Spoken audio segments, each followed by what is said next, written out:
8 साल से मैं उसी रिपेयर शॉप पर जा रहा था।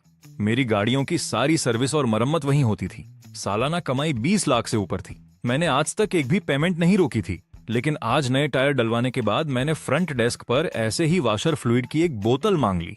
मालिक ने मुझे देखकर दांत चियारे और बोला, सुनिए, उस वाशर फ्लूइड के $30 लगेंगे। मैं दंग रह गया। पास ही खड़े नए चेले से यह सब और नहीं देखा गया। वो ओल्ड जो के पास झुका और धीरे से बोला, उस्ताद, बस वाशर फ्लूइड की एक ही तो बोतल है, जाने दीजिए ना। यह सुनते ही ओल्ड जो का चेहरा तवे की तरह काला पड़ गया। एक बोतल वाशर फ्लूइड से क्या मतलब है तुम्हारा? तुम्हें क्या लगता है यह मुफ्त में आता है? क्या $30 कोई पैसा नहीं होते? तुम्हें यहाँ काम करते हुए अभी कुछ ही दिन हुए हैं और अभी से तुम बाहर वालों का साथ देने लगे। तुम्हें पता भी है आजकल धंधा कितना मंदा है। क्या तुम्हें वाशर फ्लूइड की एक बोतल मामूली चीज लगती है? तुम्हें लगता है मैं कंजूस और छोटा आदमी हूं ना? तो फिर ये $30 मैं तुम्हारी तनख्वाह से काटूंगा। इससे तुम्हें सबक मिलेगा। यह तमाशा देखते हुए मेरे मन में बची हुई आखिरी इज्जत भी खत्म हो गई। मैंने $100 का नोट निकाला और ओल्ड जो के सामने पटक दिया। ये लो, बाकी पैसे तुम रख लेना। ओल्ड जो की बकबक पर जैसे अचानक ब्रेक लग गया। उसने बिजली की फुर्ती से पैसे झपट लिए। वाह सूस साहब, आप तो बड़े दरियादिल निकले, लेकिन $100 में मैं आपको सिर्फ 3 बोतल वाशर फ्लूइड ही दे सकता हूँ। अरे बड़े अफसोस की बात है, मेरे पास अभी छुट्टे पैसे नहीं हैं। देखिए, आप बस इसे रख लीजिए। अगले दिन काम पर पहुंचते ही मैंने फ्लीट मैनेजर को अपने केबिन में बुलाया। आज से ही एक नोटिस जारी कर दो कि कंपनी की कोई भी गाड़ी ओल्ड जो की रिपेयर शॉप पर नहीं जाएगी। मरम्मत के लिए कोई नई जगह ढूंढो। सू साहब, क्या हम ओल्ड जो का साथ पूरी तरह छोड़ रहे हैं? उसकी हैरानी जायज थी, क्योंकि 8 साल से वो दुकान कंपनी का तय किया हुआ सर्विस सेंटर जो थी। मैंने चाय की एक चुस्की ली। ठीक है, नोटिस भेज दो और इसे कंपनी के ग्रुप पर डाल दो। शुरुआत में कोई कुछ नहीं बोला, लेकिन यह शांति आधा दिन भी नहीं टिकी। पूरी कंपनी का हर ड्राइवर भड़क उठा। आज दोपहर मैं फ्लीट के ब्रेक रूम के पास से गुजर रहा था। क्या बात कर रहे हो सच में? चलो शुक्र है, अब वहां नहीं जाना पड़ेगा। ओल्ड जो की बकवास और नहीं झेलनी पड़ेगी। लिखित नोटिस है, साफ साफ लिखा हुआ। तुम्हें लगता है यह झूठा है? हाँ हाँ, सू साहब ने खुद सीधा ऑर्डर दिया है। हमें बहुत पहले ही दुकान बदल लेनी चाहिए थी। पिछली बार मैंने अपनी गाड़ी का अलाइनमेंट करवाया था। काम होने के बाद भी स्टीयरिंग टेढ़ा ही था। मैं उससे बहस करने गया तो वो अड़ गया कि ड्राइवर ने ही गाड़ी ठोक दी होगी। काफी देर तक चिक चिक चलती रही। आखिर में उसने बस 5% डिस्काउंट दिया। ऐसे दिखा रहा था जैसे हम पर कोई बड़ा एहसान कर रहा हो। अरे तुम तो सस्ते में छूट गए। पिछली बार जब मैं ब्रेक पैड्स बदलवाने गया, उसने नकली पुर्जे लगा दिए, लेकिन पैसे असली वाले वसूल लिए। मैंने बस एक सवाल क्या पूछ लिया। ओल्ड जो का चेहरा उतर गया और बोला कि आजकल पुर्जों के दाम बढ़ गए हैं। काम कराना है तो कराओ, वरना जाओ। अगर कंपनी की तय की हुई दुकान नहीं होती तो वहां जाने वाला बेवकूफ कौन होता? सिर्फ ज्यादा पैसे ही नहीं वसूलता, बल्कि बिल देने में भी वो बहुत नखरे करता है। पिछली बार सर्विस का बिल 3 बार गलत बनाया था। पैसे वापस पाने के लिए मुझे 5 बार चक्कर काटने पड़े। अकाउंट्स वाले भी तंग आ चुके थे और मैंने सुना है कि वो अपने मजदूरों का खून चूसने में माहिर है। मेरा भतीजा वहां चेला था, वो कहता है ओल्ड जो तेल नापने वाली डंडी देखकर भी मुनाफा निकाल लेता है। समझ रहे हो ना मेरा मतलब? चेलों को तो बस पतली और बेस्वाद दाल रोटी ही नसीब होती है। अगर कुछ असली काम सीखना है तो उसकी चापलूसी करनी पड़ती है, और साल के आखिर का बोनस वो जितना हो सके उतना टालता है। जो काट सकता है काट लेता है ना, यही सच है। उसका धंधा तो बढ़ता गया, लेकिन उसका दिल छोटा होता गया। पहले लगता था कि वो एक ईमानदार पुरानी दुकान चलाता है, अब तो बस उसके अबाकस के मोहरों की खटखट सुनाई देती है। उसका दिमाग बहुत 7वें आसमान पर पहुंच गया है। पिछली बार मैं अपनी निजी कार का लाइट बल्ब बदलवाने गया था। पिछली बार अपनी कार का बल्ब बदलवाने के लिए गया। उसने ऐसे बर्ताव किया जैसे यह काम उसकी शान के खिलाफ हो। उसे कोई फर्क नहीं पड़ा। उसने मुझे 2 घंटे तक बिठाए रखा। हाँ, तुम तो जानते ही हो, सूस साहब ने इस बार बिल्कुल सही फैसला किया। मैं तो कब से यह बोलना चाह रहा था। लगता है बॉस भी अब तंग आ चुके थे। पक्का कुछ न कुछ तो हुआ होगा। बॉस के साथ उसने हद पार कर दी होगी। दुकान बदलना अच्छा विचार है। अगली बार ऐसी जगह ढूंढो जहां हुनर भी हो और दाम भी सही हो, सू साहब। बाकी दुकानों को बहुत पहले ही देख लेना चाहिए था। धीरे धीरे गपशप कम हो गई। मैं ब्रेक रूम में ही था, बाहर नहीं गया। वहां इतनी शांति थी। उन बिखरी हुई शिकायतों और बातों को सुनना किसी पहेली को सुलझाने जैसा था, और उन सबने मिलकर उस घटिया जगह की असली सच्चाई सामने रख दी। वो चालाकी और मक्कारी उस जगह की जड़ों तक कैंसर की तरह फैल चुकी थी। वो सिर्फ कंपनी जैसे बड़े ग्राहकों को ही नहीं लूट रहा था, बल्कि आम ग्राहकों को भी ठग रहा था। यहां तक कि अपने चेलों का भी खून चूस रहा था। जब आज सुबह नोटिस गया तो एक भी ड्राइवर ने बहस नहीं की, बल्कि सबने खुशियां मनाई। क्या यह सब साफ नहीं कर देता?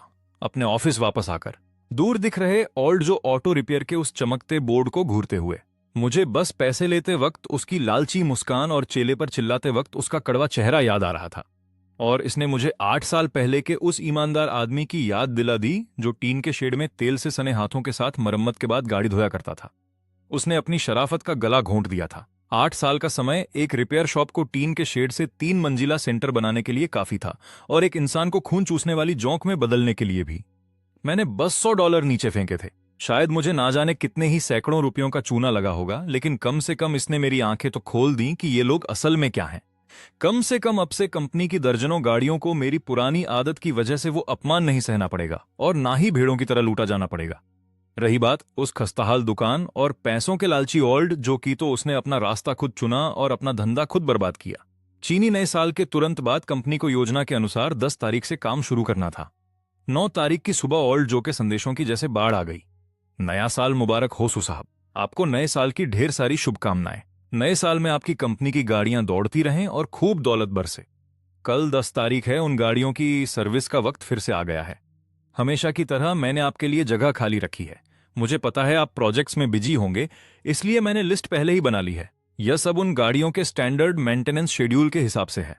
फिर उसके तुरंत बाद उसने एक लंबा कोटेशन भेजा। मैंने उसे खोला और एक सरसरी निगाह डाली। सब वही रोजमर्रा के काम थे। तेल ऑयल फिल्टर और एयर फिल्टर, ट्रांसमिशन फ्लूइड भी पिछले सालों की तरह ही था, लेकिन जो कीमतें लिखी थी उन्हें चुपके से दोगुना कर दिया गया था। मैंने सीधे नीचे तक स्क्रॉल किया। कीमतें बहुत ज्यादा हैं। क्या आप मुझे 20% की छूट दे सकते हैं? मैंने अभी वो मैसेज भेजा ही था कि ओल्ड जो का तुरंत फोन आ गया। अरे मेरे सू साहब, आपको लगता है यह कीमत बहुत ज्यादा है? कसम से हिसाब लगाते लगाते मेरा कैलकुलेटर धुआं छोड़ने लगा था। मैंने आपको बिल्कुल वाजिब और कम से कम दाम दिए हैं। एक भी एक्स्ट्रा पैसा जोड़ने की हिम्मत नहीं की। सच कहूं तो आपको अंदाजा भी नहीं है, इस साल बाजार का हाल बहुत ही बुरा है। तेल के दाम बढ़ गए हैं, पार्ट्स महंगे हो गए हैं, और टायरों के भाव तो रोज बदल रहे हैं। सप्लायर्स हर दिन घाटे का रोना रोते रहते हैं। उफ, और मजदूरी का भी वही हाल है। आजकल एक ढंग का मैकेनिक ढूंढना आसमान से तारे तोड़ने जैसा मुश्किल काम है। जिसे थोड़ा भी काम आता है वो सीधे 8-10 हजार मांगता है, ऊपर से खाना और रहना अलग। और जिद करते हैं कि हफ्ते में सिर्फ 5 दिन ही काम करेंगे। एक पैसा भी कम नहीं करते, वरना काम छोड़ने की धमकी देते हैं। ये मैकेनिक को काम पर रखना नहीं हुआ, ये तो सीधे किसी भगवान की मूर्ति बिठाने जैसा है। बासु, मेरी ये मामूली सी दुकान बाहर से काफी बड़ी दिखती होगी, लेकिन ये सब सिर्फ दिखावा है। बाहर से चमक धमक है, पर रोज सुबह 10,000 किराया भरना पड़ता है। मशीनों की घिसाई मेरी कमर तोड़ रही है। आपको ये दाम देते हुए मेरा दम घुट रहा है। मैं तो अपना कलेजा निकालकर आपके सामने रख रहा हूं। 20% की छूट, मुफ्त में काम करने की बात तो भूल ही जाइए। उससे तो अच्छा है कि मैं अपनी जेब से खून पसीने की कमाई लगा दूं। प्रेसिडेंट सू, मुझ पर थोड़ी दया कीजिए। हमारा ये 7-8 साल पुराना रिश्ता है। क्या आप मेरा नुकसान होते देख पाएंगे? ओल्ड झाओ, मैं तुम्हारी परेशानियां समझता हूं, लेकिन क्या इत्तेफाक है, मैंने कल ही किसी को पूछताछ के लिए भेजा था। बेनबाओ वॉशिंग और उन चेन स्टोर्स में भी यही रेट्स हैं, वो भी एकदम असली पार्ट्स के साथ। उनकी मशीनें और सर्विस तुम्हारे मुकाबले कहीं ज्यादा बेहतर हैं। उनका कुल बिल तो तुम्हारे मांगे हुए आधे दाम तक भी नहीं पहुंचा। दूसरी तरफ फोन पर सन्नाटा छा गया। चेन स्टोर्स, प्रेसिडेंट सू, आप सिर्फ दाम मत देखिए, उनकी क्वालिटी पर भी तो गौर कीजिए। उनके अनाड़ी काम की मेरे हुनर से क्या तुलना। मैं 8 साल के तजुर्बे वाला एक पुराना उस्ताद हूं। मैं आपकी गाड़ियों के बेड़े को जानता हूं, जितना मैं अपनी बीवी को नहीं जानता उससे बेहतर जानता हूं। वो चेन स्टोर्स मशीनी काम करते हैं। वो नए लड़कों से आपकी गाड़ी पर हाथ साफ करवाते हैं। कौन जाने, वो शायद किसी बड़े ड्रम से निकाला हुआ खुला तेल इस्तेमाल करते हों। मैं आपकी गाड़ी में जो कुछ भी डालता हूं वो 100% असली माल होता है। मेरा इरादा आपसे मुनाफा कमाना कभी नहीं था। प्रेसिडेंट सू, हम कितने सालों से बिजनेस कर रहे हैं? कम से कम 7 या 8 साल है ना। मेरी दुकान आज तक टिकी हुई है, तो सिर्फ इसलिए क्योंकि आपने हमेशा मुझे सहारा दिया है। उस वक्त जब आपकी पुरानी मर्सिडीज भारी बारिश में खराब हो गई थी, तब कौन आया था? रात के 2 बजे मैं टो ट्रक लेकर उसे खींचने आया था। वो मैं था, ओल्ड झाओ। हमारा ये रिश्ता अटूट है। क्या वो बिना दिल वाले चेन स्टोर्स इसकी बराबरी कर सकते हैं? वो आज कम दाम का लालच दे रहे हैं, कल वो आपको सीधा शिकार समझकर लूट लेंगे। मैं पिछले 8 सालों से एक जैसा ही रहा हूं। मैंने कभी किसी छोटे बड़े के साथ कोई धोखाधड़ी नहीं की। जब मैंने ये शब्द सुने कि कभी किसी को नहीं ठगा, तो मैं अपनी हंसी रोक नहीं पाया। मुझे बस वो $30 का वॉशर लिक्विड और ड्राइवरों की नकली पार्ट्स वाली शिकायतें याद आ रही थीं। असली फैक्ट्री पार्ट्स की बातें सुनकर मेरा सब्र जवाब दे गया। झाओ, जब तुम्हारा हुनर कायनात में सबसे अच्छा है और तुम रोज घाटा सहकर दान पुण्य कर रहे हो, तो मैं तुम्हें और दुख कैसे दे सकता हूं? इस साल मैं अपनी गाड़ियों की मेंटेनेंस कहीं और करवा रहा हूं, बस इतना ही। जैसे ही मैंने फोन रखा, स्क्रीन पागलों की तरह चमकने लगी। प्रेसिडेंट सू, मेरी बात तो सुनिए, पहले मुझे समझाने का मौका दीजिए। आजकल पार्ट्स के दाम आसमान छू रहे हैं। हमारे 8 साल पुराने रिश्ते की खातिर मैं आपको 10% की और छूट दूंगा। मैं ये सब बहुत मुश्किल से कर पा रहा हूं। प्रेसिडेंट सू, क्या आप मेरा मैसेज देख रहे हैं? प्रेसिडेंट सू, आप चुप साधे बैठे हैं और जवाब नहीं दे रहे। ये अच्छी बात नहीं है। मैंने तो आपके लिए काम की जगह भी खाली कर दी है। हर मैसेज पहले से ज्यादा बेचैन होता गया, लाचारी से लेकर बेशर्मी और फिर गुस्से तक। मैंने एक शब्द का भी जवाब नहीं दिया। बिल्कुल शांत नजरों से मैंने उसकी सारी बकवास पढ़ी और फिर तुरंत उस नंबर को ब्लॉक कर दिया। दुनिया में आखिरकार शांति छा गई, लेकिन मैं दिल ही दिल में जानता था कि ये ड्रामा अभी खत्म नहीं हुआ है। अगले दिन, नए साल के 10वें दिन, कंपनी में कामकाज आधिकारिक तौर पर शुरू हुआ। आंगन में पटाखों की गूंज सुनाई दे रही थी। दर्जनों साफ सुथरी गाड़ियां एक कतार में खड़ी थीं। पुराने ग्राहक और सप्लायर्स सब वहां मौजूद थे। कंपनी के गेट पर फूलों के गुलदस्ते और तोहफों का अंबार लगा था। मैं कुछ बड़े ग्राहकों से बातचीत कर रहा था। तभी मैनेजर ने कान में फुसफुसाया, प्रेसिडेंट सू, वो मरम्मत की दुकान वाला लियाओ श्याओ कुछ लेकर यहां आया है। मैंने सिर उठाकर देखा और वाकई मुझे वो घिनौना चेहरा नजर आया। लियाओ श्याओ आज पूरी तैयारी के साथ आया था। बिल्कुल नए कपड़े और जेब में एक पेन लगा रखा था। उसके बालों में इतना तेल था कि मक्खी भी बैठे तो फिसल कर गिर जाए। वो हाथ में मोटर ऑयल के 2 डिब्बे लिए चेहरे पर एक बनावटी हंसी के साथ आ रहा था। उसे अंदर आने दो, जो होने वाला है उसे टाला नहीं जा सकता। तुम बच सकते हो, लेकिन हमेशा के लिए नहीं। बचने की कोई जरूरत भी नहीं है। जैसे ही ओल्ड झाओ आंगन में पहुंचा, उसकी निगाहें रडार की तरह पूरे इलाके की जांच करने लगी। मुझे देखते ही उसने चापलूसी भरा चेहरा बनाया और मोटर ऑयल के डिब्बे उठाए हुए मेरी तरफ दौड़ता हुआ आया। बासु, काम की शुरुआत के लिए बहुत बहुत शुभकामनाएं। पहिए चलते रहें और पैसा बरसता रहे। ये मेरी तरफ से एक छोटी सी भेंट है। पूरी तरह सिंथेटिक मोटर ऑयल के ये 2 डिब्बे बहुत ही बेहतरीन चीज है। मैं तो खुद के लिए भी इसे इस्तेमाल करने की हिम्मत नहीं करता। उम्मीद है कि इस साल आपकी कंपनी और भी तेजी से तरक्की करेगी। शुक्रिया झाओ, तकलीफ करने के लिए धन्यवाद। तकलीफ कैसी, ये तो छोटा सा तोहफा है, पर उसकी नजरें मुझ पर और मेरे साथ खड़े बड़े ग्राहकों पर जमी थीं। हे बासु, आज मौसम बहुत सुहाना है। आपके आंगन की सजावट वाकई शानदार है। मिस्टर झाओ, उस गाड़ियों की मरम्मत वाली बात पर मैंने अब सब कुछ सोच लिया है। मैं कल पूरी रात करवटें बदलता रहा। आखिरकार मुझे महसूस हुआ कि हमारी इतनी पुरानी दोस्ती की खातिर हमें एक छोटी सी बात के लिए इसे खराब नहीं करना चाहिए। मैंने आपके लिए जगह खाली रखी है और सबसे अच्छे मैकेनिक को काम सौंपा है। मैं अपना दिल पत्थर पर रखकर आपको 15% की छूट दूंगा। इससे कम तो मुमकिन ही नहीं है। मैं तो समझो ये काम बस समाज सेवा के लिए कर रहा हूं। इसे बस मेरी तरफ से माफी समझिए। पास खड़े ग्राहकों ने जब ये देखा तो वो नई कारों को देखने का बहाना बनाकर वहां से खिसक गए। मैंने उसके चेहरे की चालाकी देखी। ऐसा लग रहा था कि उसके दिमाग का कैलकुलेटर अभी फट पड़ेगा। मुझे ये सब बेवकूफी भरा लगा। इतना सब होने के बाद भी उसके दिमाग में सिर्फ ये सौदा पक्का करने की बात चल रही थी। वो अब भी उन मामूली डिस्काउंट और झूठी दोस्ती का वास्ता देकर मुझे फंसाना चाहता था। उसे एक पल के लिए भी ये नहीं लगा कि मुझे धोखा देना गलत बात है। ओल्ड झाओ, कल फोन पर मैंने सब साफ कर दिया था। मैंने इस साल की मेंटेनेंस के लिए पैसे जमा कर दिए हैं। ए बेन बेन बाओ, बेन बेन बाओ।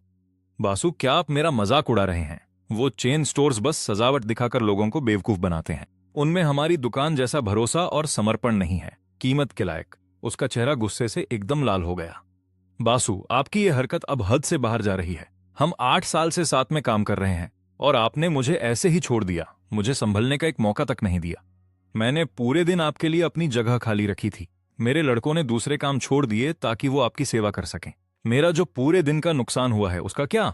ये तुम्हारी समस्या है। मैंने इनमें से किसी भी बात के लिए हां नहीं कहा था। तुमने खुद ही जल्दबाजी की और सिर्फ काम पाने के लिए अपनी जगह खाली रखने पर जोर दिया। क्या तुम्हें बिजनेस के बुनियादी कायदे नहीं पता?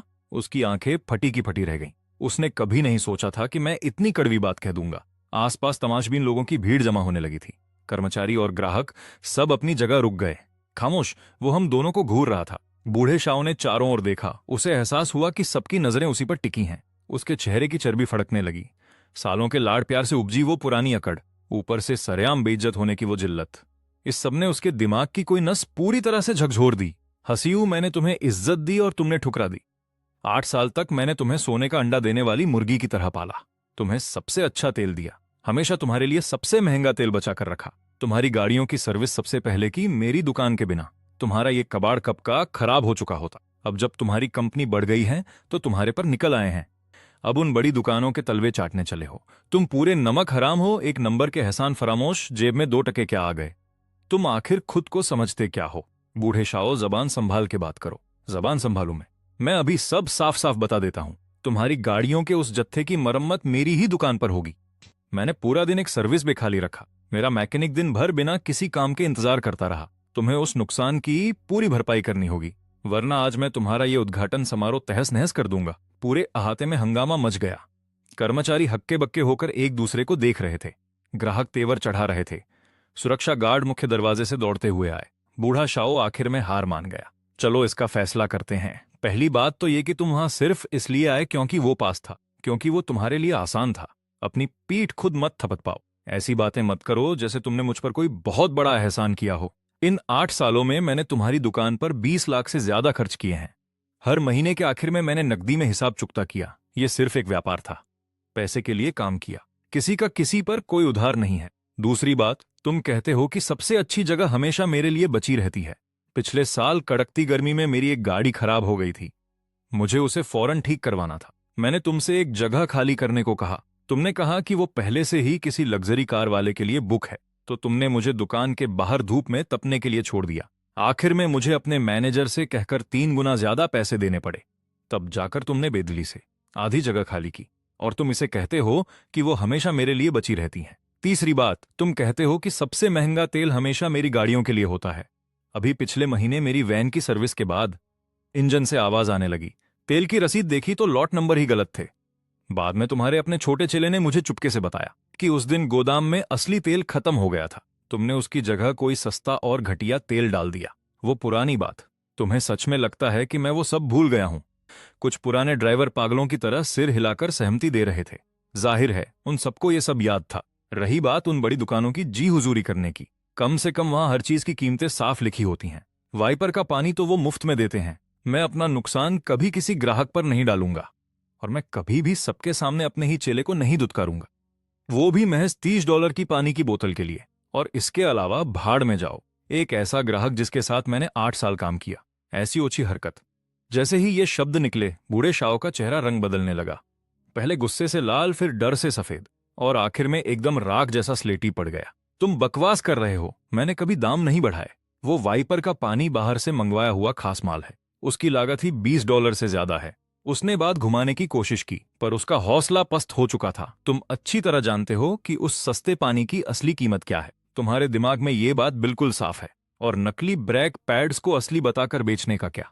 पहियों का अलाइनमेंट बिगाड़ देना और फिर मुकर जाना। रसीद मांगो तो जैसे जान निकलती हो। नए ग्राहकों को दुत्कार देना। चेलों के खाने और उनके छोटे मोटे बोनस में हर तरफ से कटौती करना। बूढ़े शाओ, क्या तुम चाहते हो कि मैं तुम्हारी दुकान का एक एक काला चिट्ठा खोल दूं और आज यहां सबके सामने तुम्हारी पोल खोल कर रख दूं, दूध का दूध और पानी का पानी कर दूं? मेरी नजरें ड्राइवरों की भीड़ को चाकुओं की तरह चीर रही थीं। कई लोग खामोशी से नीचे देखने लगे, लेकिन ज्यादातर चेहरों से साफ था कि वो भी ऐसा ही महसूस कर रहे थे। सालों से दबे हुए गुस्से के बाहर निकलने का वो सुकून। तुम्हारी ये घटिया गैराज आज भी सिर्फ इसलिए चल रही है क्योंकि हम जैसे पुराने ग्राहकों ने इसमें पैसा लगाया है, जिसमें मैं भी शामिल हूं। लेकिन तुमने हमारे साथ को अपना हक समझ लिया और उसे हमें लूटने का जरिया बना लिया। सालों की दोस्ती को एक चाल की तरह इस्तेमाल किया और एक अच्छी साख को जानबूझकर नफरत के ढेर में बदल दिया। मैं आज के सर्विस ऑर्डर से पीछे नहीं हट रहा, लेकिन अब से कंपनी की कोई भी गाड़ी तुम्हारी दुकान की चौखट दोबारा नहीं लांघेगी। आज तुमने जो खोया है वो सिर्फ मेरा एक ऑर्डर नहीं है। तुमने एक इंसान के तौर पर अपनी ईमानदारी और शराफत खो दी है। जिस पल तुमने मुझसे बेशर्मी से $30 मांगे, सिर्फ पानी की एक मामूली बोतल के लिए, मैंने खुद से वादा कर लिया था, चाहे मेरी सारी गाड़ियां खराब क्यों न हो जाएं, मैं तुम्हारी जगह पर दोबारा कदम नहीं रखूंगा। वो ऐसा लग रहा था जैसे उस पर बिजली गिर पड़ी हो। उसकी फटी आंखों में डर और पछतावे की एक झलक दिखी, पर वो पछतावा फौरन ही और भी भयानक गुस्से में बदल गया। जनाब, मेहरबानी करके यहां से जाइए। लाओजाओ ने सुरक्षा गार्ड को घूर कर देखा। उसके होंठ कांप रहे थे। ठीक है सू, बड़ी हिम्मत है तुम में। बस देखते जाओ। देखते हैं तुम्हारी ये बेकार कंपनी कब तक टिकती है। जब ये बंद होगी तब मेरी दुकान, लाओजाओ की ऑटो रिपेयर, तब तुम्हारी ये कबाड़ गाड़ियां मरम्मत के लिए कहां जाएंगी? उसने जमीन पर जोर से थूका। सुरक्षा कर्मियों के बीच और भीड़ की नजरों के सामने वो किसी पिटे हुए कुत्ते की तरह वहां से खिसक गया। कुछ सेकंड तक वहां सन्नाटा छाया रहा, फिर अचानक शोर शराबा शुरू हो गया। मैंने अपनी वर्कशॉप का कॉलर सीधा किया, मेहमानों और अपने कर्मचारियों की तरफ मुड़कर देखा और दोबारा चेहरे पर मुस्कान ले आया। बस एक छोटी सी अड़चन थी। माफ कीजिएगा कि आपको यह सब देखना पड़ा। आज यहां आने के लिए आप सबका शुक्रिया। इस नए साल में चलिए सारी बदकिस्मती को दूर करते हैं, काम चलता रहे और हम सब मिलकर तरक्की करें। तुरंत तालियों की गड़गड़ाहट गूंज उठी। हल्की तालियों से शुरू होकर ये शोर एक जोरदार जयकारे में बदल गया। पटाखे फिर से जलाए गए। आंगन में रौनक लौट आई। समारोह खत्म होते ही फ्लीट मैनेजर करीब आया और धीरे से बताया, सू साहब, बेनबाऊ ने सब पक्का कर दिया है। 30 गाड़ियों की सर्विस, साइलेंसर का काम हो गया है। अभी कुछ बड़े ग्राहकों ने भी मुझे इशारा किया है। कह रहे थे कि वो काफी वक्त से लाओ जो से तंग आ चुके थे। बोले कि अच्छा हुआ आपने दुकान बदल ली। जैसा मैंने सोचा था बिल्कुल वैसा ही हुआ। कुछ दिनों बाद जान पहचान वालों के बीच एक ऑफ रोड इवेंट था। वहां मेरी मुलाकात एक शख्स से हुई जिसकी कंपनी की गाड़ियां लाओ जो कि यहां जाती थीं। हमने थोड़ी बहुत बातें की। फिर वो मुस्कुराते हुए पास आया और बोला, सू साहब, उस मक्खी चूस लाओ जो से नाता तोड़कर आपने बहुत ही समझदारी का काम किया है। वो बंदा लोगों के साथ बद से बदतर बर्ताव करने लगा है। पिछले महीने मेरी पत्नी अपनी BMW का टायर ठीक कराने वहां गई थी। वो अड़ गया कि टायर पूरा खराब है और उसे बदलना पड़ेगा। उसने पूरा टायर ही बदलवा दिया। मुझसे 3800 रुपए ऐंठ लिए। जब बाद में मैंने कहीं और दिखाया तो पता चला कि वो सुई की नोक जितना छोटा छेद था। 50 रुपए में काम हो जाता और वो नए जैसा चलता। मैं तो बहुत पहले ही तंग आ गया था। वहां दोबारा जाना नहीं चाहता था। बस दिखावे के लिए बात को खींच रहा था। मैं खुद कदम नहीं उठा पा रहा था। शुक्र है आपका, आपने अच्छी मिसाल दी। लगता है अब उसके सारे पुराने ग्राहक साथ छोड़ देंगे। एक हफ्ता और बीत गया। फाइनेंस से लाओ जो बही खाता लेकर आई। उसने बातों बातों में जिक्र किया, सू साहब, यह बड़ी मजेदार बात है। इस महीने फ्लीट के ड्राइवरों ने खुद ही नए गैरेज ढूंढ लिए हैं। एक मर्सिडीज का माहिर है, एक BMW का और दूसरा विदेशी गाड़ियों का। सबका यही कहना है कि काम बहुत दमदार है, दाम भी वाजिब हैं और सर्विस भी बेहतरीन है। लगता है वो सब उस घटिया दुकान से पहले से ही तंग थे। मैं बस मुस्कुरा दिया, कुछ नहीं बोला। वक्त सबसे क्रूर चीज है। एक ऐसा आईना जो सच दिखा देता है। 1 महीने बाद एक शाम में लाओ जो कि गैरेज के सामने से गुजरा। वही वक्त जब लोग काम के बाद गाड़ियां सर्विस कराने आते हैं, पर बाहर पार्किंग इतनी खाली थी कि वहां घोड़े दौड़ाए जा सकें। बड़ी कांच की खिड़की से मैंने देखा कि वर्कशॉप में सन्नाटा पसरा था। वहीं दूसरी ओर नुक्कड़ वाली उस नई दुकान पर गाड़ियों की ऐसी कतार थी जैसे जाम लगा हो। मेरा मन 8 साल पहले के उस टीन के शेड में चला गया। गाड़ी के नीचे तेल से सने हाथों वाले लाओ जो और काम के बाद मुफ्त में गाड़ी धोती उसकी वो पीठ। तब वो सिगरेट लेने से भी मना कर देता था। वो हाथ हिलाकर मुस्कुराते हुए कहता, सू साहब, आपने यहां आकर मेरी जिंदगी बचा ली। ग्राहकी का मतलब यह नहीं कि आप सर पर चढ़ जाएं, और दोस्ती का फायदा ग्राहकों को ठगने के लिए नहीं उठाया जाता। एक बार इंसान का दिल सड़ जाए तो दुकान चाहे कितनी भी शानदार क्यों ना हो, वो टिक नहीं सकती। अंदर की गंदगी बाहर आ ही जाती है। 1 और महीना धीरे धीरे बीत गया। लाओ जो का बोर्ड अभी भी लगा था, बस गिरना बाकी था। शीशे के पार कुछ जवान चेले झुंड बनाकर दिन भर फोन पर लगे रहते। कैमरों में उनकी बातों की गूंज सुनाई देती है। अब तो वो सारी लिफ्टें भी चालू नहीं करते। जहां काम के लिए होड़ मची रहती थी वो जगह अब खाली पड़ी है। रात के वक्त वहां सन्नाटा डराने लगता है। उस दिन मेरा वक्त कुछ ठीक नहीं चल रहा था। ओवरटाइम खत्म करके मैं रात के करीब 9 बजे नीचे गया। जैसे ही मैंने अपनी गाड़ी का दरवाजा छुआ, अंधेरे से अचानक एक साया बाहर निकल कर आया। वो लाओ जो था। साफ था कि वो घात लगाकर बैठा था, सीने पर जनरल मैनेजर लिखी वही पुरानी यूनिफॉर्म पहने हुए, पर वो उस पर पूरी तरह सुकड़ी हुई थी, बांस पर लटकी बोरी जैसी ढीली। उसके बाल बेतरतीब और बिखरे हुए थे। दोनों तरफ से सफेद बाल झांक रहे थे। चेहरा उतरा हुआ और दाढ़ी बड़ी हुई थी। सुसाहब, जब वो बोला तो उसकी आवाज ऐसी फटी थी जैसे उसने रेत निगल ली हो। मैं रुक गया और उसे नजरअंदाज किया। वो बेशर्मी से 2 कदम और करीब आ गया। उसके दोनों हाथ कसकर एक दूसरे में फंसे थे। उसकी उंगलियां सफेद पड़ गई थीं। मैं खास तौर पर आपसे माफी मांगने आया हूं। पहले जो कुछ भी हुआ वो मेरी गलती थी। वो घटिया वाशर फ्लूइड और गलत बिल सब मेरी वजह से हुआ। मुझे पता है आप मुझे अब एक मजाक समझते होंगे, पर इस बार मैंने वाकई सबक सीख लिया है। आजकल दुकान की हालत बहुत खराब हो गई है। सारे पुराने ग्राहक भाग गए हैं। जिस भी नए ग्राहक को मैं ठगने की कोशिश करता हूं उनमें से एक भी टिकता नहीं है। मैं रातों को जागकर बस सोचता रहता हूं। जब मैं आंखें बंद करता हूं तो मुझे बस अपनी पुरानी बेवकूफियां दिखाई देती हैं। जितना ज्यादा मैं सोचता हूं उतना ही मुझे लगता है कि मैं इंसान कहलाने लायक नहीं हूं।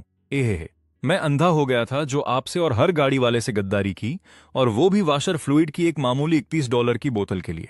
मैंने खुद 8 साल की दोस्ती बर्बाद कर दी। मैं लालच में पूरी तरह अंधा हो चुका था। मैंने बेरुखी से उसकी उस हालत को देखा। वो कोई नाटक नहीं लग रहा था। सब कुछ खोने का डर उसकी आंखों में साफ था। उसे भी झुठलाया नहीं जा सकता था। उद्घाटन समारोह में उसने जो अकड़ दिखाई थी, उसके मुकाबले यह जमीन आसमान का अंतर था। तो क्या आप मुझ पर थोड़ी दया करेंगे? मुझे बस एक और मौका दीजिए। चलिए फिर से वहीं से शुरू करते हैं। बोलिए, आप जो कीमत कहें। मैं आपको सबसे कम दाम दूंगा। सारे पुर्जे असली और कंपनी के होंगे। मैं आपके साथ सीधा सालाना कॉन्ट्रैक्ट साइन करूंगा, 1 साल के लिए या 3, जैसा आप चाहें। बस बाहर वालों को दिखाने के लिए कुछ भी कर दीजिए, ताकि साबित हो सके कि आपको अभी भी मुझ पर भरोसा है। वो इतना हताश था कि पागलों जैसी बातें कर रहा था। बोलते बोलते आखिर में उसका गला भर आया। पार्किंग में सन्नाटा पसरा हुआ था। बस सड़क से गाड़ियों के गुजरने की हल्की आवाज आ रही थी।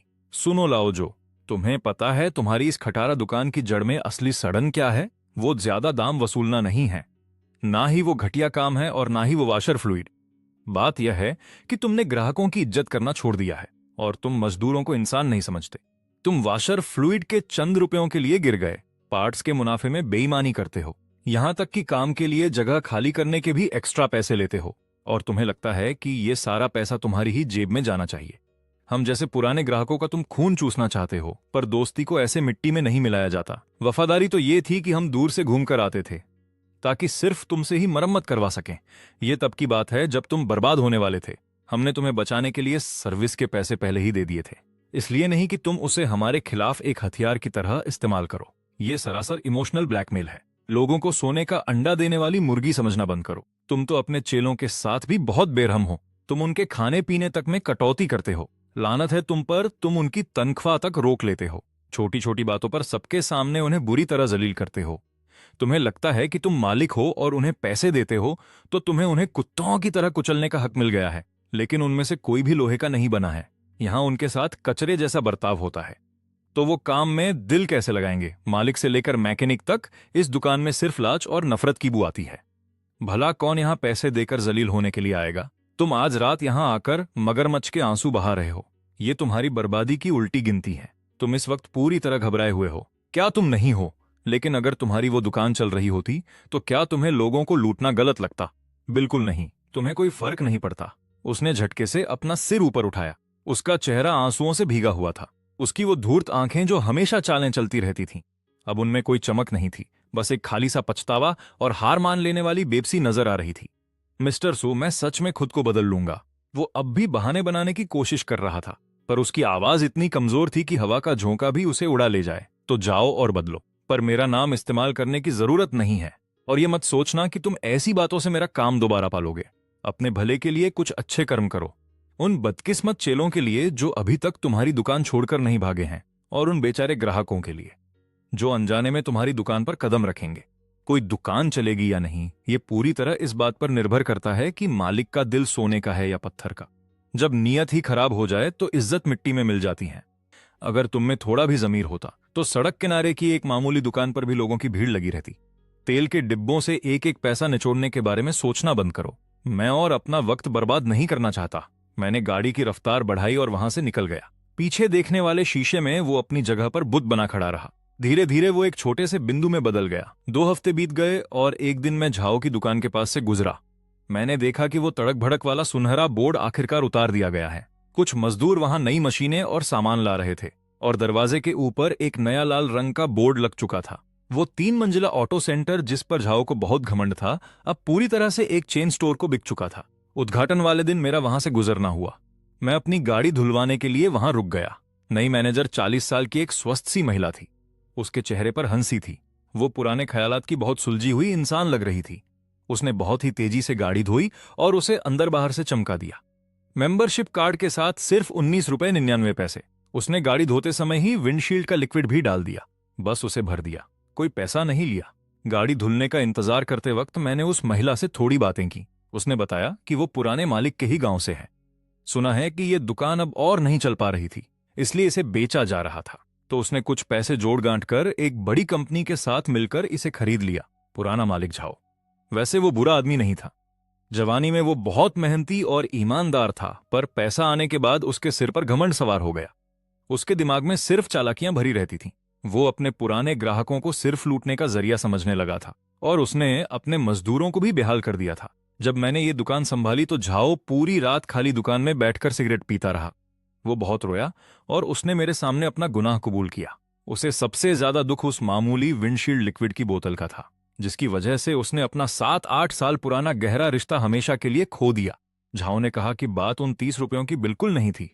बात तो किसी की इज्जत उतारने और उसे पैरों तले कुचलने की थी। मैंने चाबी जेब में रखी और बस मुस्कुराकर सिर हिला दिया। तो वो आखिर गया कहाँ? वो चुपचाप अपने गांव वापस चला गया। सुना है कि वो वहां मोटरसाइकिल और साइकिल ठीक करने की एक छोटी सी दुकान चलाता है। बड़ी मुश्किल से गुजारा कर पाता है। सर्विस सेंटर से बाहर निकलते हुए बाहर सड़क की सारी लाइटें जल चुकी थीं। मेरे पीछे उस नई रिपेयर शॉप में गाड़ी धोने वाली मशीन का शोर सुनाई दे रहा था। मरम्मत के इंतजार में गाड़ियों की एक लंबी कतार खड़ी थी। मैंने पीछे मुड़कर एक नजर देखा। झाओ की उस पुरानी दुकान की जगह पर। जिंदगी का ये रास्ता मैंने अपने दम पर तय किया है। खुशकिस्मती है कि जब तक सांसें हैं तब तक नई शुरुआत का मौका हमेशा रहता है, फिर चाहे वो कोई इंसान हो या फिर कोई छोटी सी दुकान।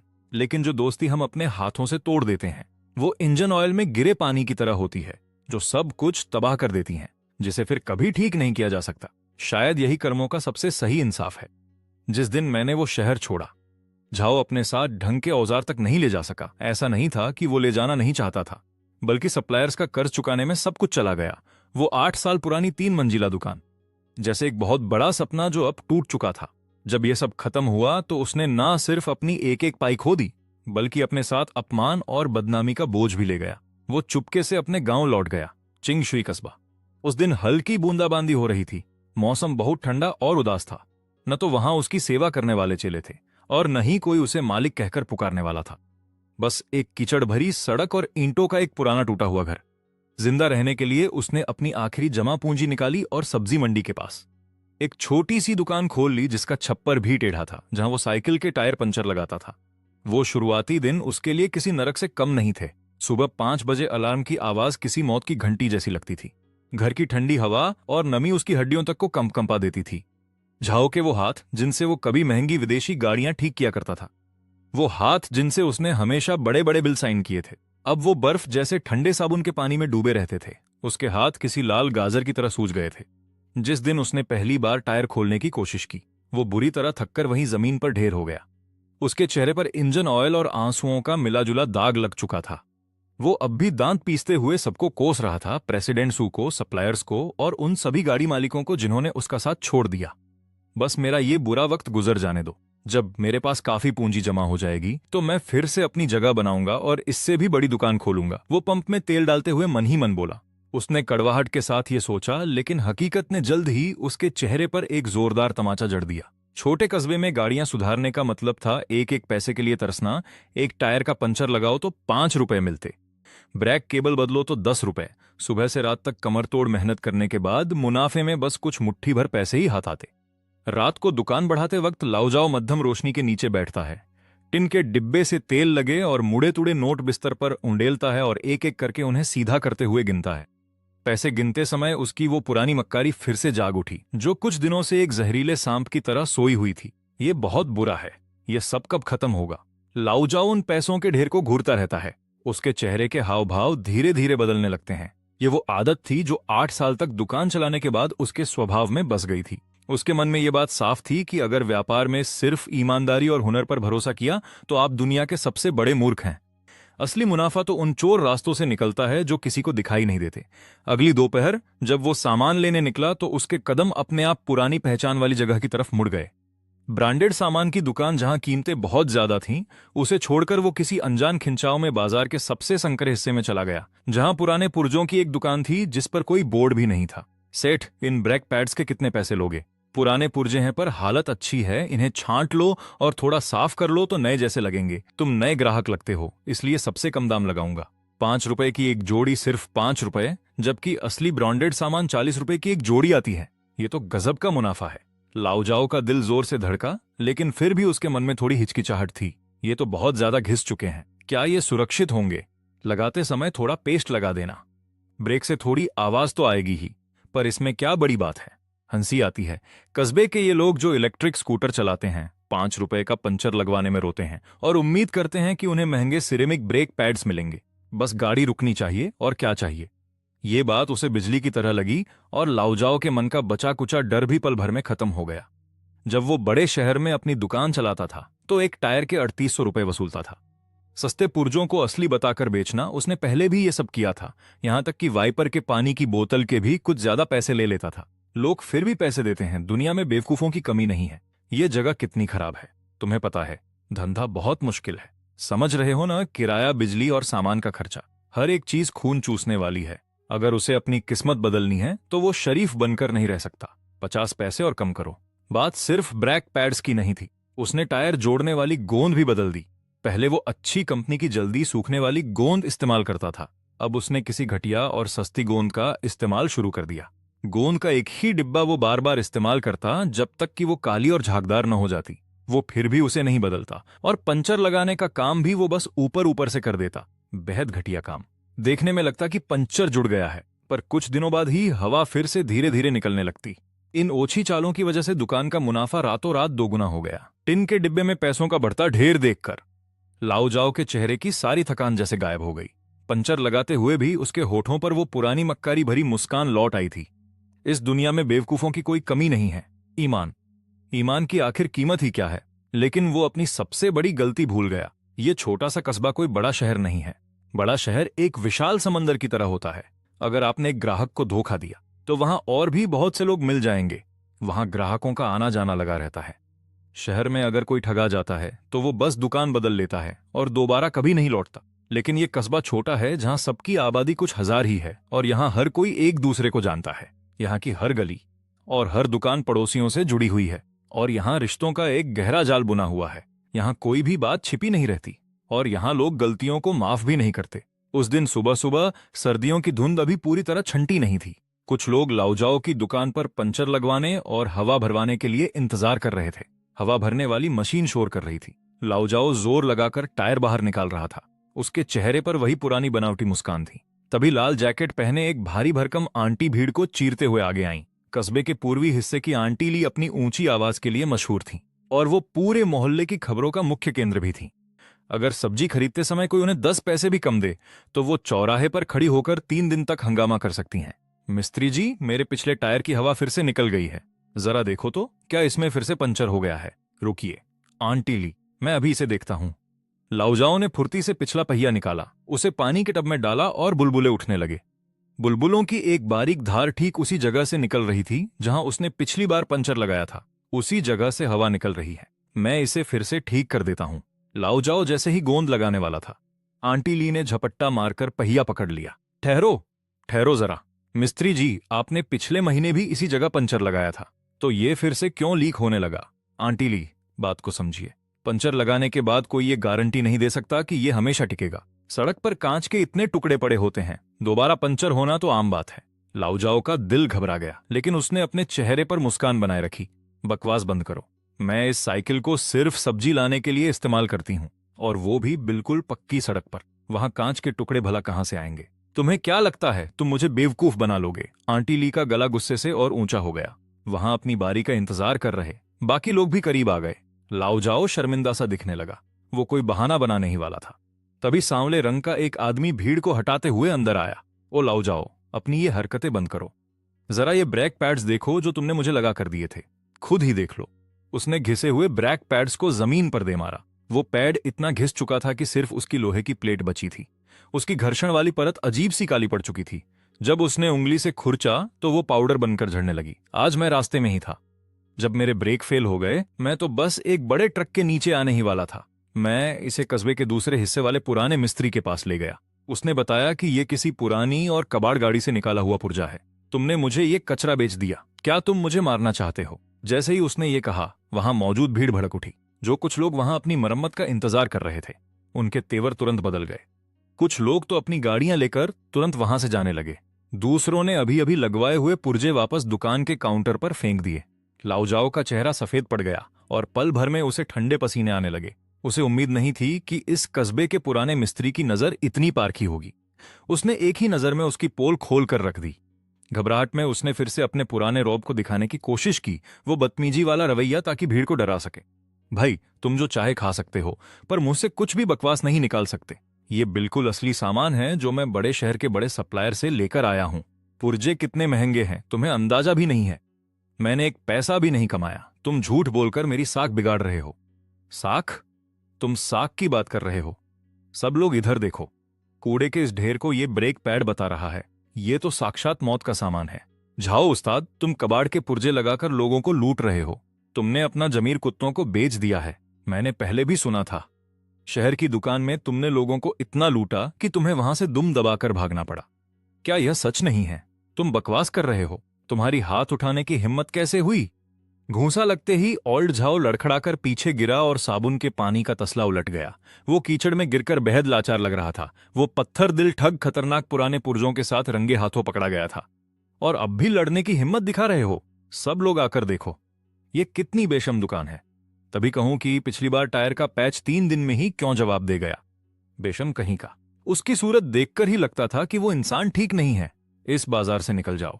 यहां लोगों की जान से खेलना बंद करो। भीड़ का गुस्सा भड़क उठा। पता नहीं चला कि पहला हाथ किसने उठाया। किसी ने ओल्ड झाओ के पुर्जों का डिब्बा उलट दिया। मत तोड़ो, मत तोड़ो, मेरा सामान मत तोड़ो। ओल्ड झाओ चिल्लाया और उसे बचाने की कोशिश की, लेकिन गुस्से से भरी भीड़ को रोकना अब मुमकिन नहीं था। तभी एक और जोर का धमाका हुआ। उसके पास रखे एयर कंप्रेसर को लात मारकर गिरा दिया गया। सॉकेट से प्लग झटके से खींच लिया गया। चारों तरफ चिंगारियां उड़ने लगीं। किसी ने जमीन से एक सस्ता ब्रेक पैड उठाया और ओल्ड झाओ के गत्ते वाले बोर्ड पर दे मारा। वो टूटकर 2 टुकड़े हो गया और कीचड़ भरे पानी में जा गिरा। किसी ने उसे पैर से कुचलकर चकनाचूर कर दिया। ओल्ड झाओ सुन्न होकर खड़ा रह गया। उसके चारों तरफ बस कान फोड़ देने वाली चीखें और गालियां थीं। वो नफरत और तिरस्कार भरी निगाहें हजारों तपती हुई कीलों की तरह उसे उसी जगह पर गाड़ रही थीं। वो थर-थर कांप रहा था। उसके मुंह से एक शब्द भी नहीं निकला। उसने धीरे से सिर झुकाया, जमीन पर बिखरे पुर्जों को देखा और कीचड़ में घुलते उस सस्ते गोंद को देखा। उसी पल लगा जैसे वक्त पीछे लौट गया हो। किंगसुई कस्बे का वो कीचड़ भरा बाजार ओझल हो गया। उसकी जगह ओल्ड झाओ की वो शहर वाली 3 मंजिला रिपेयर शॉप आ गई। उसने खुद को वही जनरल मैनेजर वाली यूनिफॉर्म पहने देखा जो चेले पर चिल्ला रहा था। उसने देखा कि कैसे उसने 100 युआन का नोट सू साहब के मुंह पर ऐसे मारा था जैसे किसी भिखारी को भीख दे रहा हो। दुकान की लाइटों के नीचे सू साहब की उन आंखों में कोई गुस्सा नहीं था। वहां बस बेरुखी और नफरत थी। आज तुमने सिर्फ मेरी गाड़ी का काम ही नहीं बिगाड़ा, बल्कि तुमने इंसानियत और अपना जमीर भी खो दिया है। जाते वक्त दांत पीसकर कही गई वो बात अब उसके दिमाग में किसी बड़े घंटे की तरह गूंज रही थी, जिससे उसका रोम रोम कांप उठा। 8 सालों तक उसे लगता रहा कि वो बहुत बड़ा व्यापारी है जो हर किसी को अपनी फसल की तरह काट रहा था। लेकिन आज जब गांव वालों ने उसके नकली पुर्जों को बेरहमी से कीचड़ में मिला दिया, तब उसकी असलियत सबके सामने आ गई। पहली बार उसने वाकई वो दर्द महसूस किया। बेवकूफ समझे जाने का वो गुस्सा, पैसे देकर धोखा खाने की वो नफरत, किसी इंसान और दुकान से पूरी तरह भरोसा उठ जाने का वो एहसास। तो ऐसा महसूस होता है। वो रोया नहीं। उसने कोई जवाब भी नहीं दिया। वो बस फर्श पर पड़े तेल के काले दाग को शून्य में घूरता रहा। आखिरकार उसे सू साहब की उस आखिरी नजर का मतलब समझ आ गया। बात यह नहीं थी कि सू साहब पत्थर दिल थे। उसने खुद ही अपने पैरों पर कुल्हाड़ी मारी थी। उसने छोटे मोटे मुनाफे को ही सब कुछ मान लिया था। लेकिन इंसानियत के बुनियादी उसूलों को उसने पैरों तले रौंदने वाली घास समझ लिया था। शहर में उसने चंद रुपयों के वाशर फ्लूइड के लिए सालाना 20 लाख का धंधा गंवा दिया। और अपने गांव में पुर्जों पर थोड़े पैसे बचाने के चक्कर में उसने जिंदा रहने का आखिरी मौका भी खो दिया। इंसान अपनी फितरत कभी नहीं बदलता। ओल्ड झाओ अंदर तक इतना ही सड़ा हुआ था। तभी बाजार के मैनेजर ने आकर उसे घिन से फर्श साफ करने को कहा और उस पर जुर्माना भी ठोक दिया। उस रात ओल्ड झाओ बीमार पड़ गया। उसे 103 डिग्री बुखार चढ़ गया। पुराने घर की खिड़कियों से ठंडी हवा अंदर आ रही थी। वो फटी हुई रजाई में अकेला दुबका हुआ थर-थर कांप रहा था। बीमारी किसी तूफान की तरह आई थी, जैसे सारा लालच जलाकर राख कर देना चाहती हो। मक्कारी, पाखंड और वो गुनाह जो उसने अपनी आधी जिंदगी में बटोर लिए थे। उसने एक लंबा सपना देखा। सपने में ओल्ड झाओ 20 साल का था, हाथ तेल से सने थे और वो एक पुरानी कार के नीचे घुसकर बोल्ट कस रहा था। सू साहब अपनी पुरानी मर्सिडीज लेकर शेड के पास आए। उन्होंने शीशा नीचे किया और चिल्लाए, उस्ताद क्या इसे ठीक कर दोगे? ये बंद हो गई है, मुझे ये जल्दी चाहिए। ओल्ड झाओ गाड़ी के नीचे से रेंगते हुए बाहर निकला। चेहरे से तेल पहुंचते हुए उसने जांच पूरी की और बोला, छोटी सी दिक्कत है, फैन बेल्ट टूट गई है। मेरे पास अभी स्टॉक नहीं है, मुझे बाजार से लानी पड़ेगी। क्या वो दूर है? मैं आपके साथ चलता हूं। वापस आकर उसे लगा दिया और इंजन चालू किया। ओल्ड झाओ ने पूरा इंजन साफ कर दिया। सू साहब ने उसे एक सिगरेट दी। उसने हाथ से मना कर दिया और एक सादगी भरी मुस्कान के साथ बोला, साहब आप मेरे पास काम के लिए आए, यही मेरे लिए बहुत बड़ी बात है। साहब मैं आपकी सिगरेट कैसे ले सकता हूं? तुम्हारा काम दमदार है और तुम खुद भी एक नेक इंसान हो। जब कंपनी गाड़ियां खरीदेगी तो सारी मरम्मत यहीं होगी। शुक्रिया साहब, जब तक आप आएंगे मैं सबसे अच्छे पुर्जे ही लगाऊंगा, अपनी पूरी जान लगा दूंगा। अस्पताल के बिस्तर पर ओल्ड झाओ की आंखें अचानक खुल गईं। वो लंबी लंबी सांसें ले रहा था। आखिरकार आंसू बांध तोड़कर निकल पड़े। धंसी हुई आंखों से बहकर उन्होंने तकिए को भिगो दिया। मैंने खुद को इतना बड़ा दरिंदा कैसे बना लिया? उस खाली कमरे में उसकी सिसकियों की गूंज सुनाई दे रही थी। वो उस लालच के लिए रोया जिसने उसे अंधा कर दिया था। वो उन रिश्तों के लिए रोया जिन्हें उसने खुद ही तबाह कर दिया था और जिन्हें अब जोड़ा नहीं जा सकता। वो अपनी उस बेतुकी और लाचार जिंदगी के लिए रोया। इस बुखार ने उस घमंडी झाव को जलाकर राख कर दिया था। अब उसके पास बस एक नया दर्द बचा था। 3 दिन बाद बुखार उतर गया।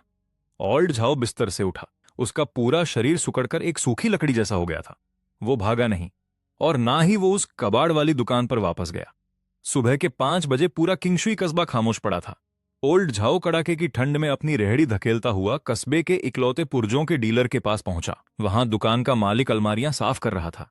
उसने उसे देखा और ठिठक गया। अरे क्या ये झाओ साहब नहीं है? क्या आज फिर सस्ते और पुराने पुर्जे ढूंढने आए हो? ओल्ड झाओ ने कोई पलटकर जवाब नहीं दिया। उसने कसकर पकड़ी हुई एक प्लास्टिक की थैली काउंटर पर रख दी। ये वही पैसे थे जो उसे मिले थे, अपनी पुरानी महंगी घड़ी बेचकर जो पैसे मिले थे। सन उस्ताद, मुझे 50 जोड़ी असली ब्रेक पैड दीजिए, सबसे बढ़िया वाले। ओल्ड झाओ ने सिर उठाकर सन की आंखों में देखा।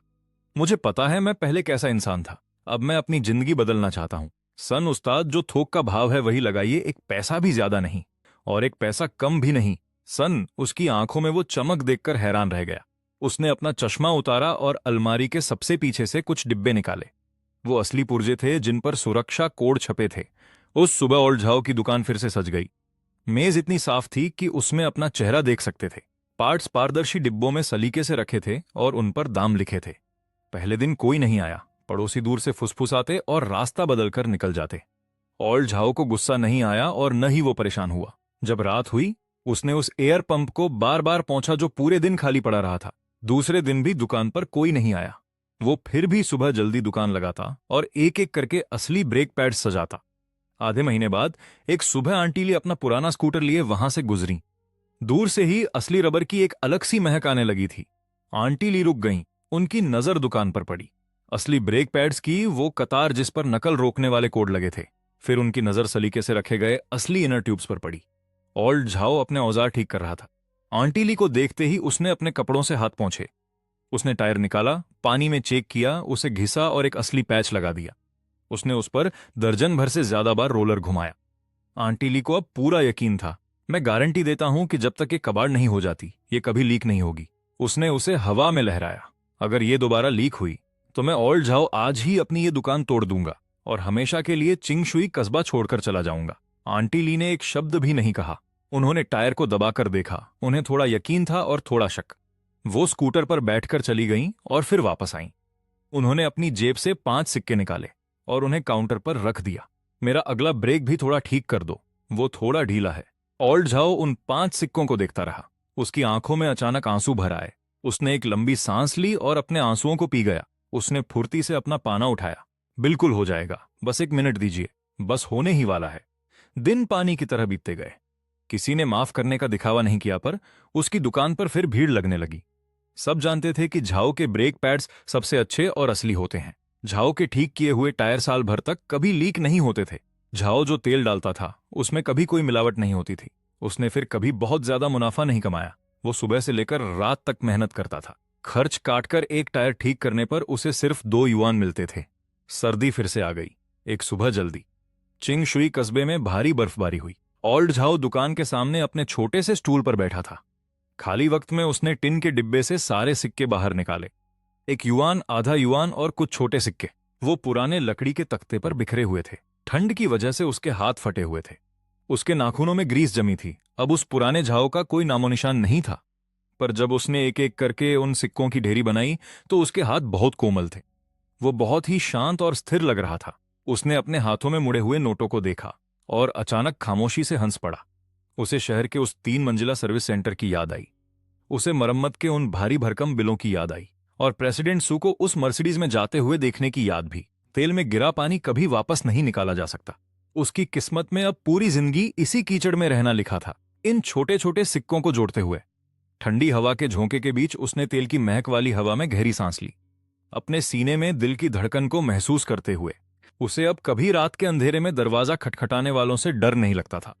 पार्ट्स की जांच के लिए उसे अब यह डर नहीं था कि किसी ग्राहक के ब्रेक फेल हो जाएंगे और हादसे के बाद कोई उसके दरवाजे पर आएगा।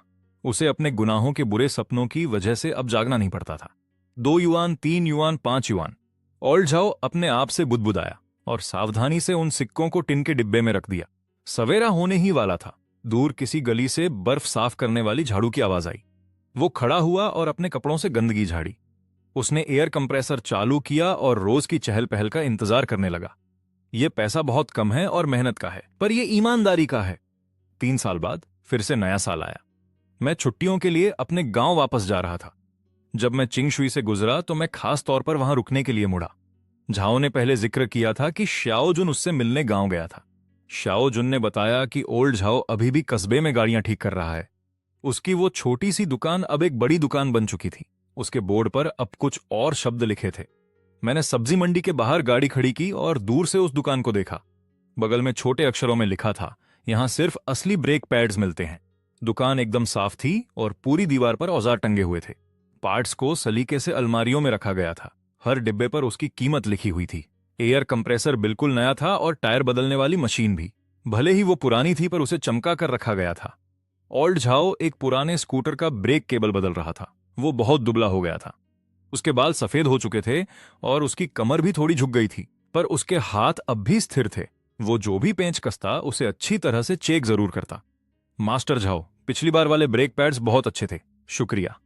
संभल कर जाइएगा, कोई दिक्कत हो तो फिर आइएगा। मैं उसके पास नहीं गया। मैं सामने वाली दुकान पर बैठ गया और उसे दूर से देखने लगा। काम खत्म करने के बाद उसने गाड़ी चेक की, हवा भरी और सीट साफ की। बुजुर्ग आदमी उसे पैसे देना चाहता था। उसने पैसे लिए और दुकान के अंदर बैठ गया। दीवार पर एक बैनर लटका था। लाल रंग के बैनर पर सुनहरे अक्षरों में लिखा था, सच्ची मरम्मत, सबके सामने, सबकी ईमानदारी से सेवा। वो बैनर थोड़ा पुराना था, उसके किनारे फटे थे, पर वो एकदम साफ था। उस पर लिखा था, चिंगशुई कस्बे के निवासियों की तरफ से भेंट। मैं वहां 15 मिनट तक बैठा रहा और फिर वहां से चल दिया। दुकान के पास से गुजरते हुए मैंने सिक्कों वाले डिब्बे में 100 रुपए डाल दिए। थोड़ा आगे बढ़ने के बाद पीछे से आवाज आई, आपने बहुत ज्यादा पैसे दे दिए हैं। मैं पीछे नहीं मुड़ा। आप इसे रख लीजिए। मैंने पलटकर नहीं देखा। मैं मुड़ा और अपनी गाड़ी में बैठ गया। शीशे में मैंने देखा कि झाओ दुकान के बाहर खड़ा खामोशी से देख रहा था। शायद उसने मुझे पहचान लिया था या शायद नहीं। अब इससे कोई फर्क नहीं पड़ता। जैसे ही गाड़ी चिंगशुई कस्बे से बाहर निकली, सड़क के दोनों ओर गेहूं के दूर दूर तक फैले खेत नजर आए। बर्फ तले दबी हुई हरी कोपलें। ये सर्दी बीतने के बाद वे तेजी से ललहाने लगेंगी। इंसान को जिंदगी में एक बार संभलना ही पड़ता है, चाहे देर हो जाए, चाहे कीचड़ से उठकर वापस आना पड़े। लकड़ी के बोर्ड पर लिखे वो नन्हे शब्द। मुझे अब ब्रेक पैड्स दिखे। सिर्फ असली माल बिकता है। पता चला कि पीछे एक और धुंधली लाइन लिखी थी, जैसे उसे ग्रीस पेन से बाद में जोड़ा गया हो। बूढ़े झाओ के बड़े बेटे ने उसे बदल दिया।